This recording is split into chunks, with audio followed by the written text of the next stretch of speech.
Well, hello, my loves. How we doing? It's like 2 o'clock in the morning. 2 o'clock in the morning, and I'm not yawning, 'cause I can't go to sleep. I need somebody to rub my feet. No, I'm just kidding. So, how y'all doing? How y'all doing right now? I'm feeling good and feeling great right now. So I came on. Look at me stuttering. Oh my goodness. Why? Why am I stuttering? I don't know. I'm normally, oh, someone doesn't want me to say that either. I'm normally, very fluid. I was about to stop the video, but I'm not. I'm just going to let it go. Because I'm like, why am I stuttering? Why am I flipping over my words? And I don't know why. I don't know why. Because what I'm about to say ain't nothing, secretive or anything. Anybody who know me or been around me in the past, since I was 30? So the past 25 years? No. Past 20 years? No. Past 15 years? Yeah, 15, right?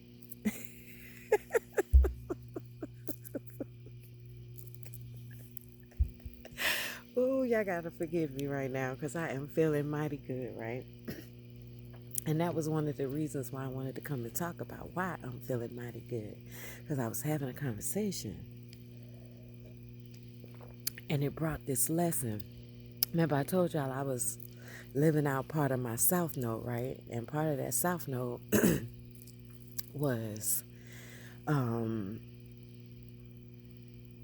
coming up from things when I was a child, not things that I, created in this reality, in my reality, not nothing like that, but it was like, okay, I didn't understand why. I didn't understand why, but I understand why now. I understand why now. I get it. Oh, do I get it? Oh my goodness. I get it. I get it. Oh, I get it. I'm sorry, y'all. Y'all just got me in a revelation right now. A big piece of the puzzle for my life. Okay, that's my thought. Anywho, my name is Danielle, and I am an advocate of weed smoking. And I'll tell you why. I'll tell you why.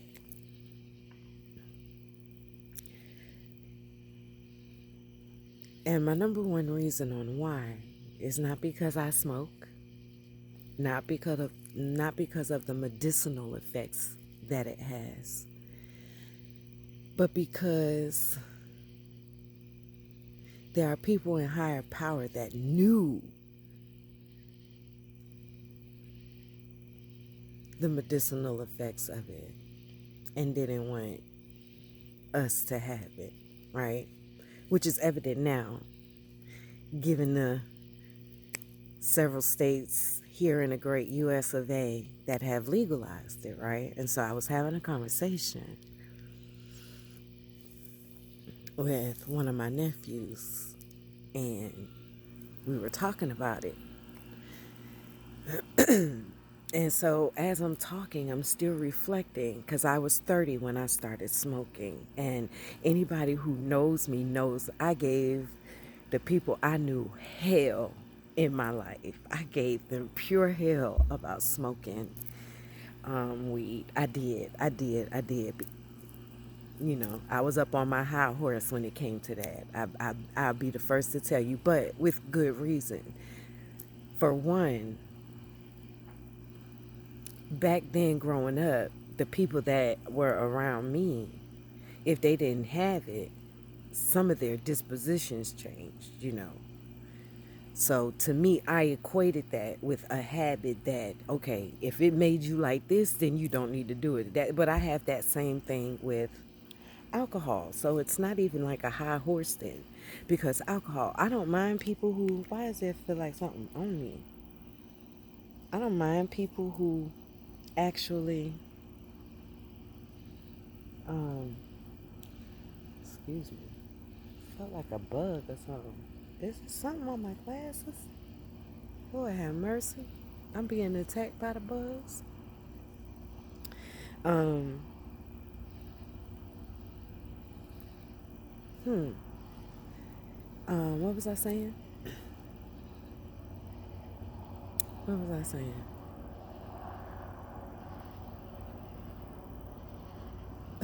It's a whole lot of distractions right about now. Okay. Oh, I was saying how I gave my folks hell, right? So, to me, growing up, I like it. So, with alcohol, I'm getting back on track. It was a lot of distractions. Um, there was, if you drink alcohol, if you drink alcohol, I don't mind a happy drunk because I'm a happy drunk. But the one that want to fight and get belligerent, I don't like that. I don't like that. I don't like that drunk. So that's the same way I felt about weed, except for I took my own personal experiences and I ran it across the board. I was young, I was naive, and that was just my surroundings. So I do now know better than that because everybody don't react that way, just like everybody don't react to alcohol the same way and anything else that people do, you know.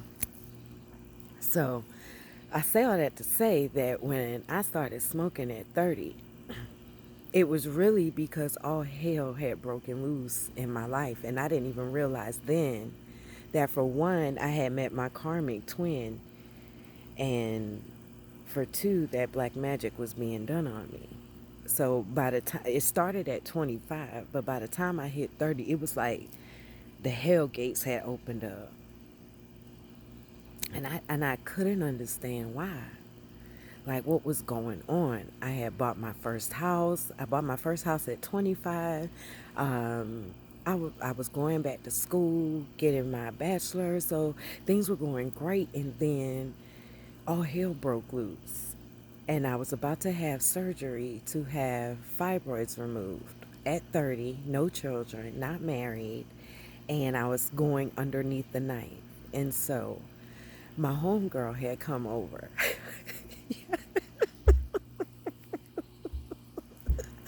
My homegirl had come over, and this is somebody I grew up with from since I was down here in Georgia, right? This story is hilarious. This story is hilarious, right?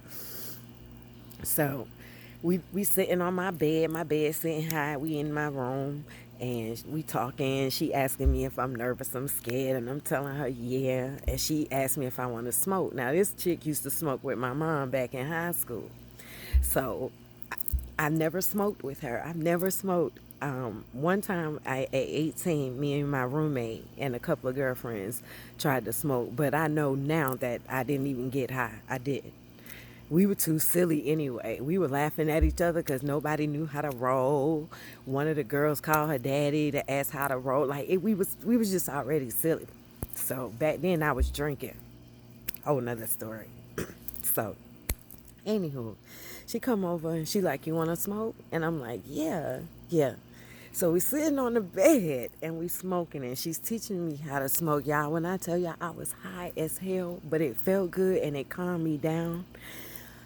Whew, when I tell y'all, I'm sitting on the bed and I keep going like this. And I'm having an internal whole conversation with my head because I know logically what I'm thinking is not possible. This is so crazy, right? So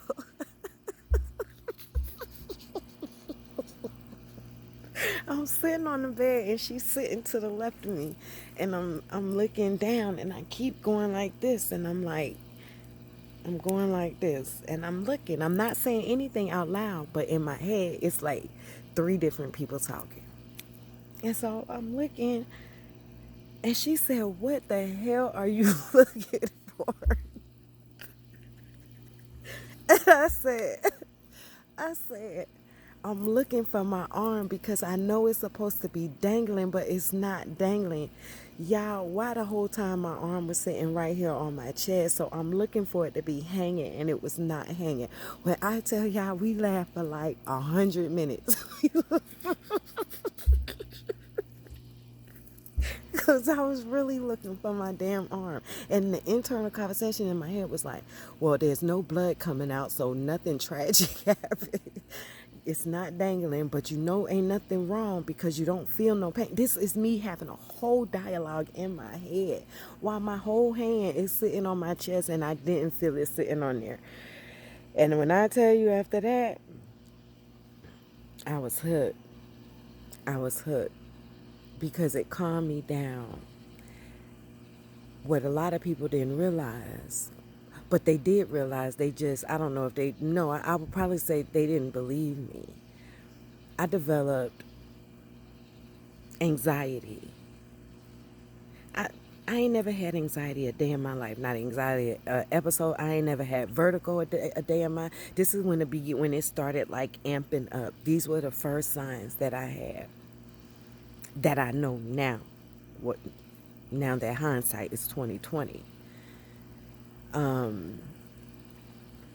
I started developing vertigo, afraid of heights. This is a person who used to go all the way to the top of the swing and until it jumps before I hightailed it off the swing. I never was afraid of heights, ever, ever. I climbed mountains and everything like, but at 30, I started, the first time I had an anxiety attack, I was on an airplane on my way to New York and I jumped up out my sleep 3 times because I felt like I was falling on the inside.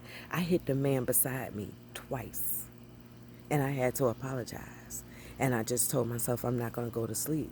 I can't because every time I closed my eyes, it was like I was falling. I had never had that before, okay? Not at all. First signs that there's black magic being done on you may not be those exact specific signs, but if things are happening to you that are out of the ordinary that you've never experienced before, because then right after that at 25, matter of fact, that was like more signs, but at 25 I started feeling and having bruises on my body without bumping into anything, and it was crazy. And then I started having widespread pain and no apparent reason why. No apparent reason why. The medical industry called it fibromyalgia. But what the medical industry has omitted of years and years of practice is that there is a spiritual component to healing and addressing the body. Dr. Sebi says the herbs are for the healing. It is. They are. And so shall it be. Okay? But what I realized when I began smoking weed, and it was literally because I had anxiety, and at this time I'm in between jobs, so there's no health care, so it wasn't like I can go to the doctors, tell them, get a prescription, or go to a therapist, see what was going on. I couldn't do any of that. So that day I smoked weed, I went to the hospital the next morning. I was fine, of course. I didn't start smoking it daily like that until things started going left quick and fast. Like, it was crazy. It was crazy. I had never had these problems before, ever in my life, okay? Ever. You talking about stable? Yes, absolutely. I was the first one in my family to graduate college, first one in my family to buy their own house. At 25, I accomplished these things. And in the midst of doing that, I took care of my family, every last one of them, at the same time. All of them, at the same time. Okay? That is not a brag. That is just to say that when things started going left, I kept questioning it, and I kept questioning out loud. And I was questioning it to the people I had around me. And even up until 6 months ago. I was still questioning it up with the people around me, but not realizing that spiritually these people were inept and was feeding off of my energy without giving me or replenishing me. And I'm naive. I didn't realize that the things that I was saying made them upset because I'm speaking on my own life and what I think and what I value and what I want in life and what I won't tolerate in life. Feeling and thinking that they would do the same thing, but no, they kept quiet. If I offended them, they swallowed it, which became resentment in their actions. Okay? People who care about you and people who actually love you, when they see things going left, they will inquire about it. They will ask. Like I did, what's wrong? You okay? You need to talk? What you need? I'll be right over. I got you, don't worry about it. You need me to come get the kids? I'll come get the kids. You need a break? Don't worry about it. I got you. Sometimes I didn't even have that conversation. It was, hey, I got the kids. Don't worry about that. You know? Or what you need? I'll cook you some. Oh, you need a party thrown? I'll help you throw a party. Oh, you need me to decorate? Yeah, I got you. I'll decorate. I never required any of that from myself. One, because I got OCD and I like to do things myself. But because I felt as if I didn't need them in that moment, I didn't. I could do it myself. But I never said that there would come a time where I didn't need them, but I've always said that. And I would tell anybody that. That's why you couldn't tell me. You couldn't tell me that I would not have gotten that in return. Now, granted, I can't take away from what has been done, and I would never do that. But when I say reciprocity, I mean equal give and take. Equal.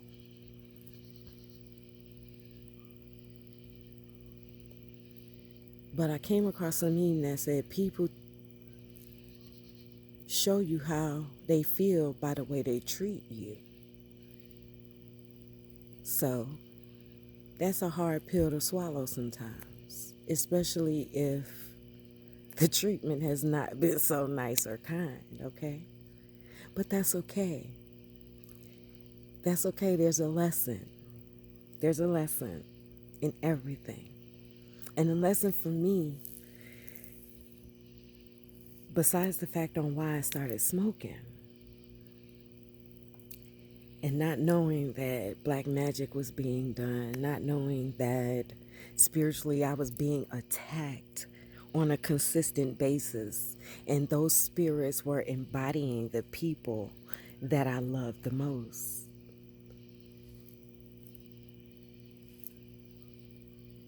And so shall it be. But the devil did that on purpose. Oh, yes. Did it on purpose.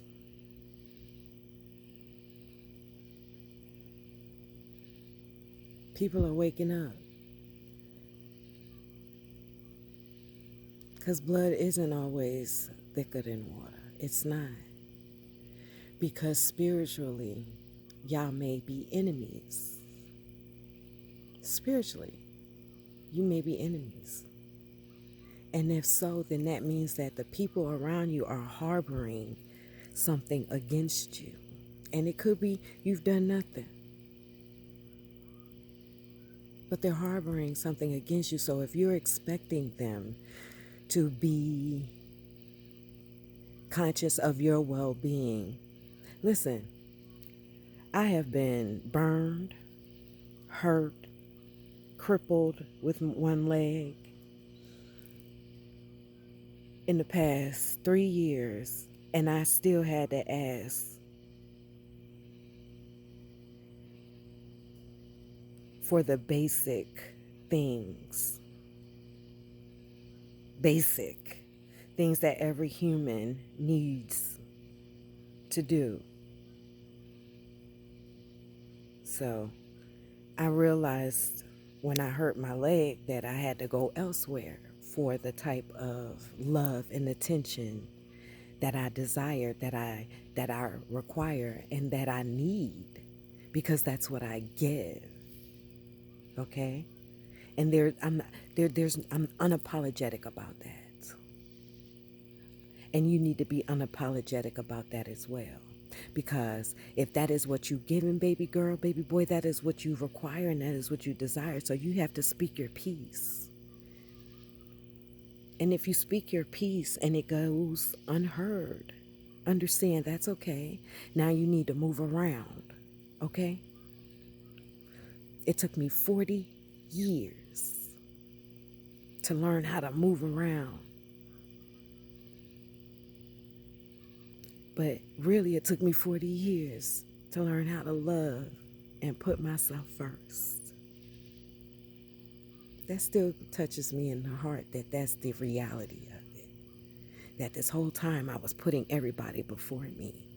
This whole time. When I count up the amount of hours, I'm talking hours, y'all. Hours, because you know, time we can't get back. I always get money, even when I'm down.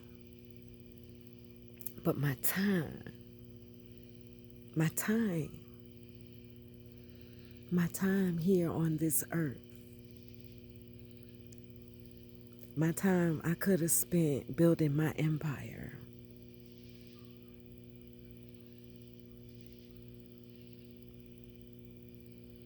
My time I could have been finding all of me. I will never get that time back. I will never get it back. Time is irreplaceable. Money, clothes, things, cars, trips. Did that. And we'll be doing it soon. But I will never get that time I spent and invested into people that did not see fit to invest in me the same way. I'm okay with that. Because I know what's on the other side of this journey. Do I know? And I'm ready. I'm ready. But that was a whole nother message, y'all. Oh, that got deep for a minute. I needed to purge that. One of y'all needed to hear that. Because you going through the same thing, or you will be if you have not gone through it, depending on where you're at in your journey. But I am an avid, I was about to say advocate, but I stopped at avid, so they're me telling y'all my business. But not recently, just because I haven't been able to get it or afford it. Let me say that, because I can get it, but anywho, soon come, soon come. But if this journey hasn't taught me anything, it's how not to be judgmental. Because when my family found out I started smoking, it spread like wildfire. Oh, it spread like wildfire. And I'm going to keep this video underneath 29 minutes, because if it goes over that, it'd be like a 30-second video, or it starts a whole new video. But anywho, let me wrap this up a little bit. So what it's taught me is not to be judgmental, because you never know what people are going through, right? And so going through my South Node a little bit, I get a better understanding, because it's something I never went through before, except for when I was a child. And when I say a child, I'm talking about less than 13 and below, okay? All my heathen days was done in New York. I was stealing up there, all kinds of stuff, drinking up there, hunching up there, like Listen, I think my parents got us out in the nick of time, okay? But down here, when I moved to Georgia, I was pretty cool, calm, and collected because I was starting to recognize my temper, okay? And how I didn't like it because I had beat a girl up so bad and she wound up in the hospital. And I had the police come to my door. That was my first time fighting and losing it. And the it was crazy. I was devastated when I seen her face. Her mama made her go to school the next day. That was crazy. And we on a bus, and this was crazy. And I remember that day vividly, because that changed me. I didn't want to be the person that did that. And I didn't start the fight. She actually came at me first, but what I did to her, to me, was unwarranted. It was like, wow, like, that's crazy. That's when I realized my temper was like on 1,000. At 13, I did that, and I was like a buck 05. That scared me, is really what happened. It scared me of what I could do. It really did. But anywho, when I say, I forgot what I was talking about. So I'm just going to jump back on what the conversation started. So when I say it spread like wildfire through my family, I had a cousin call me and said pigs must be flying. And I'm like all clueless, like, why you say that? She was like, 'cause I heard you was smoking. I was relentless. I was relentless, especially to people in my immediate family. I was relentless to everybody, even the girl who came over to my house and smoked weed with me. I used to talk about her to her face, her and my mama. I was like, y'all just like crackheads. Y'all in there, no offense to any crackheads. But I was like, y'all just like crackheads, and blah, blah, blah, blah, blah. And they laughed me off because, of course, I'm just talking shit. I love them none the same. I treated them all the same, you know what I'm saying? So, anywho, but this journey has taught me not to be judgmental. And I never thought I was judgmental. I just had an opinion, a strong opinion based on my limited awareness about the goings-ons around me. So, but I admit to everything. I really do. Listen, I've been clipping my nephews and them little blunts and stuff. I'm ready to buy my own. But listen, they know. I tell them too. I do it in front of them. So, anywho, I thought that was pretty funny and a life learned lesson. So, dang, I went through a humorous, serious, oh Lord. But it's about 28 minutes, so I'm about to end this. It's like 3 o'clock in the morning. Almost, maybe. And I am not tired. I'm actually feeling good and feeling energized. Midnight. Dance break. Dance break. Dance break. Boom. Boom. Boom. Boom. Listen, you gotta be your own hype man. I am my own hype man 24/7. Sometimes it's quietly in my head, sometimes it's outright, but I am always hyping myself up.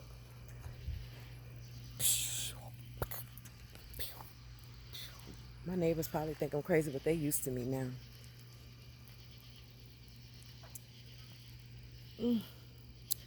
I love you guys. Thank you for listening. Namaste. Ashe Mazel Tov.